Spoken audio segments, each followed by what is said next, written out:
The length of a hairy woodpecker is 7.1 to 10.2 inches, and its wingspan is 13 to 16 inches. The color of the body is mostly white.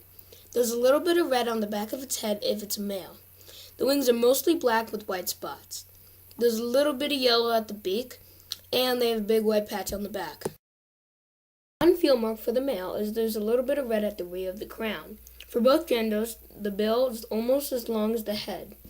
The bill is longer than a hairy and smaller than a downy. The hairy woodpecker female has no red on its head. You can find a hairy woodpecker almost anywhere in the USA. Hairy woodpeckers are commonly found in mature woodlands with medium to large trees. Insects are more than 75% of hairy woodpeckers' diets. When bark beetles' population increases, hairy woodpeckers often come in large numbers to eat the larvae. They also eat bees, wasps, caterpillars, spiders, millipedes, and more. They commonly visit feeders. Here's what a common hairy woodpecker call sounds like.